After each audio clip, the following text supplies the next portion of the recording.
خپلو خبرو ته وار ورکړئ. د لوک په لومړي چپتر کې راغلي یوه فرښته د کشیش مخې ته هغه وخت چې دی په یو کار مصروف و ظاهره شوه. فرښته ورته زیری ورکوي او ورته وایي چې ستا میرمن به اولاد وزېږوي او تاسو به ورته جان نوم کېږدئ.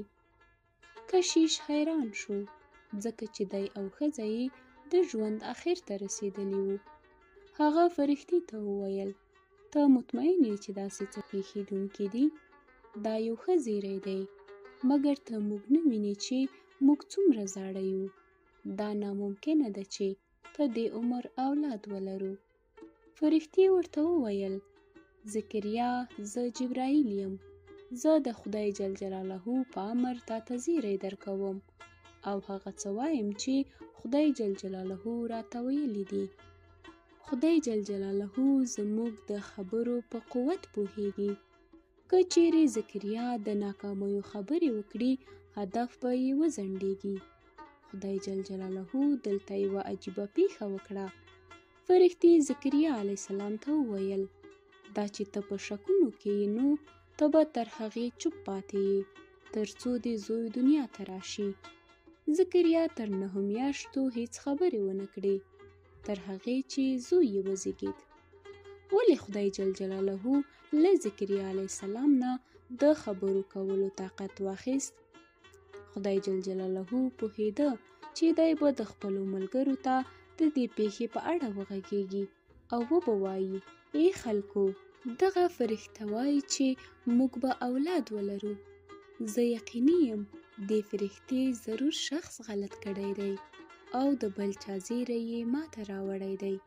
موږ خو ډېر زاړه یو. منفي خبرو شاید د هغه د هدف مخه نیولې یا ځنډولې وای.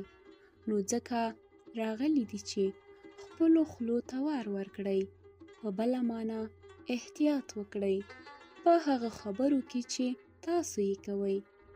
زه فکر نه کوم چې زه د صحت ولرم. زه له کلونو راهیسې رنځېږم. د ماتې خبرې مه کوه. په خدای جل جلاله باور ولره او ووایه زه به تر ډېره ژوندی یم. زما صحت ښه کېدونکی دی. هغه به زما ټول خواهشات پوره کړي. ته چې څه وایې نو هغه ته دعوت ورکوي. ستا خبرې د پیښو رابلونکي دي. کله چې د کور د کرایې څخه شکایت کوې محنت ته بلنه ورکوي. ته نوي بلنلیکونه ولېږه. که چیرې ووایئ زه پر مشکلاتو برلاسه یم که خدای جل جلاله ما سره وي هیڅوک زما مخه نشي نیولی. دلته بهادرۍ همت او زړورتیا ته بلنه ورکوي. نو پرې نظر لره او احتیاط کوه. زه به د ریاضي په کورس کې کامیاب نشم. زه به هیڅ نه پوهیږم. دا بلنې تغییر کړه. ووایه خدای جل جلاله را سره مل دی. زه ذهین یم او کولی شم چې کامیاب شم. کله چې ته داسې وکړې نو علم او پوهې ته بلنه ورکوي. په 1999 کې ما په وزارت کې د لومړي ځل لپاره وظیفه واخیسته. ما کومه تجربه نه درلوده.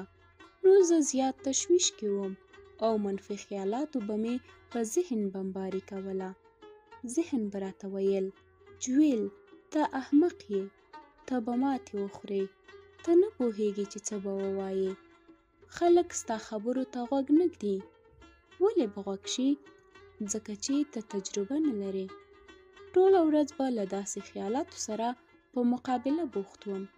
په پټه خوله به مې ویل زه چمتو یم. زه ځیرک یم. زه پوه او هوښیار یم. زه چې کله وظیفې ته ځم نو هندارې ته درېږم او وایم جویل ته یې قابل یې. ته په یو ښه پوسټ کار کوې. زه ډېر بې همته وم خو ځان ته مې همت ورکو. په ځان بې باوره وم خو بې باورۍ ته مې ماتې نه منله. ته شاید نیکمرغي حس نه کړې خو ځان ته ډاډ ورکوه او ماتې مه منه. ښه خبره دا ده چې موږ د انتخاب قوت لرو او کله چې موږ د دې قوت په راز خبر شو نو کولای شو خپل ژوند له بدمرغۍ څخه نیکمرغۍ ته کړو، نو موږ باید ځیر شو چې کوم ډول د زه یم انتخاب وکړو. په طبیعي ډول موږ ټول غواړو چې خپل اوسنی حالت تغییر کړو، خپلو خوبونو ته ورسو او لا نور پرمختګونه ترلاسه کړو. هغوی چې ژوند یې ښه روان دی، دا په حقیقت کې د هغوی سالم او مثبت زه یم دی. دا منم چې حرکت کې برکت دی، لیکن یوازې حرکت هم کافی نه دی. که رښتیا هم غواړې ستونزې دې حل شي او ښه ژوند ولرې، نو باید د زه یم په قانون باور ولرې او د دې په استعمال کې له ډېر احتیاط څخه کار واخلې. په نړۍ کې تر ټولو پرقدرته لفظ زه یم دی. که چیرې ته په شعوري توګه د زه یم راز تحلیل کړې، ستا ژوند به بدلون وکړي. داسې نه ده چې دغه راز د نورو کارونو لپاره کوي او ستا لپاره نه، بلکې ستا لپاره هم کار کوي، خو چې پرې پوه شي او سالمه ګټه ترې واخلې. ته باید په دوامداره توګه کار وکړې. ښه زیری دا دی چې که چیرې ته مثبت زه یم ته په شعور کې ځای ورکړې او پرله پسې پرې کار وکړې، ستا لاشعور ته به لار ومومي او د تل لپاره به ستا لاشعور کې پاتې شي. د خپل مغز ته یو ډول تمرین دی چې ته یې باید وکړې. دا خپل مغز ته یو ډول تمرین دی چې ته یې باید ورکړې. عادت وګرځوه. ژور فکر کوونکی اوسه.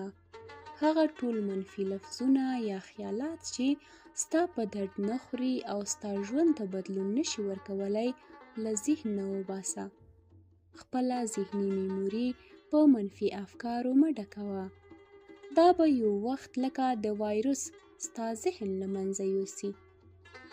ته خپل ځان جوړونکی یې. ته هغه څوک یې چې خپل راتلونکی خپله ټاکې. هیڅوک دې مرسته نه کوي، هغه که ستا کورنۍ وي، که ستا ملګري او که هغه معاشره وي چې ته پکې ژوند کوې. لکه څنګه چې جویل اوسټین وایي، هغه زه یم چې ته یې تعقیبوي په حقیقت کې تا تعقیبوي. نو راځئ چې په شریکه ډول دا تمرین وکړو. هره ورځ ټول هغه مثبت لفظونه چې موږ ته بدلون راکوي په یوه کتابچه کې ولیکو. پرله پسې یې تمرین کړو تر څو هغه منفي خیالات چې زموږ ذهن کې کور لري لرې شي او ځای یې مثبت خیالات ونیسي.